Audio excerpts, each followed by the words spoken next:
ગલીમાંથી પસાર થતી બાળકી ઉપર હુમલો કર્યો। બાળકીને નીચે પાડીને બચકાઓ ભર્યા।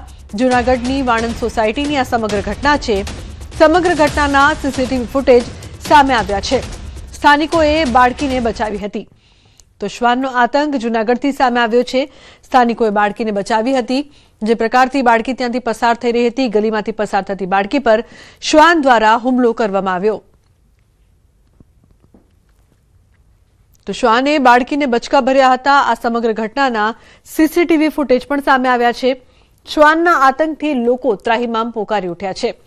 અહીં સીસીટીવીમાં જોઈ શકાય છે કે નાની બાળકી છે, ગલીમાંથી પસાર થઈ રહી હતી ને તે સમયે તરત જ શ્વાન ત્યાં આવે છે અને બાળકી પર હુમલો કરે છે, તેને બચકા ભરે છે। સ્થાનિકો દ્વારા તેને બચાવવામાં આવ્યા।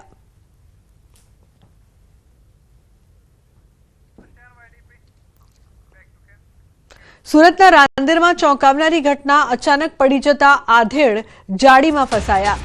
ટાઈમ ગેલેક્સી બિલ્ડિંગની જાળીમાં ફસાયો વ્યક્તિ। બારી નજીક સૂતા હતા એ દરમિયાન અચાનક પડી જતા બારીમાં ફસાયા। 8મા માળે બારીની બહારના ભાગે લાગેલી જાળીમાં પગ ફસાઈ ગયો હતો। તો બીજી તરફ ફાયરની ટીમે રેસ્ક્યુ કામગીરી શરૂ કરી હતી। 1 કલાકની જહેમત અને મહા મહેનત બાદ જીવ બચાવી લેવાયો છે। ઉલ્લેખનીય છે કે સુરતના રાંદેરની આ ચોંકાવનારી ઘટના સામે આવી છે।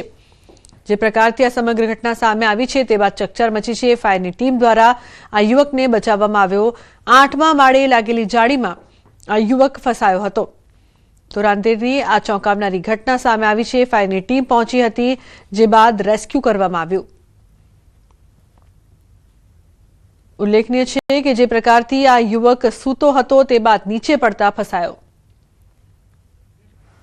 સુરતના જંગીરપુરા ખાતે એક વિચિત્ર ઘટના સામે આવી છે। 10મા માળેથી પટકાયેલો આધેડ 8મા માળની બારીમાં ફસાઈ ગયો હતો। જો કે ઘટનાની જાણ ફાયર વિભાગને કરવામાં આવતા ફાયર વિભાગનો મોટો કાફલો ઘટના સ્થળે પહોંચી ગયો હતો અને 1 કલાકની ભારે જહેમત બાદ રેસ્ક્યુ ઓપરેશન દ્વારા આ વ્યક્તિને બચાવી સારવાર અર્થે હોસ્પિટલ ખસેડવામાં આવે છે। દ્રશ્યો જોઈ શકાય છે કે જે બિલ્ડિંગ છે તેના 10મા માળે એટલે કે પેસેજના ભાગેથી એ વ્યક્તિ પટકાયો હતો અને 8મા માળની બારીમાં ફસાઈ ગયો હતો। જે રેસ્ક્યુ ઓપરેશન કરનાર SD ધોબી ફાયર અધિકારી આપણી સાથે જ, આપણે સીધા એમની સાથે વાત કરીશું। સમગ્ર ઘટના શું હતી અને કયા પ્રકારની જાણકારી હતી? ધોબી સાહેબ, શું કોલ મળ્યો હતો? અહીંયા આવ્યા પછી સ્થિતિ શું હતી અને કેવી રીતે રેસ્ક્યુ કર્યું? કંટ્રોલ રૂમમાં એક વ્યક્તિ 8મા માળે ફસાઈ ગયો છે, બારીમાં લટકી રહ્યો છે એવો કોલ મળતા તાકીદે હું પણ ઘટના સ્થળ માટે નીકળી ગયો હતો અને મારી ટીમને કંટ્રોલ મોરાભાગળને, અડાજણ, પાલનપુર અને જાંગીપુરાને કોલ આપેલા, જેથી 8મા માળનો કોલ હોય તાકીદે હાઇડ્રોલિક પ્લેટફોર્મને પણ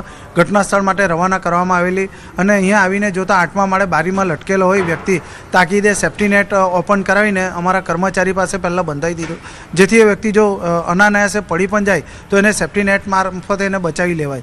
અને ત્યારબાદ અમારા અધિકારી કર્મચારીઓની ટીમ અને અમે લોકો ઉપર પહોંચીને એને જે બારીમાં ફસાયા હતા ત્યાં જઈને તાકીદે બારીનું એ વ્યક્તિને પહેલાં દોરો બાંધી દીધો, રોપ બાંધવાથી એને એ થઈ ગયો અને પછી 10મા માળે એક ટીમ પાછી મોકલાવીને ત્યાંથી પણ એક રોપ નાખીને એને શરીરને બંધાવી દીધું, એટલે કોઈપણ હાલતમાં એ નીચે ના પડે। અને ત્યારબાદ જે ગ્રીલ હતી એ કાપીને એ વ્યક્તિને ઘરની અંદર લઈ લેવામાં આવ્યા છે।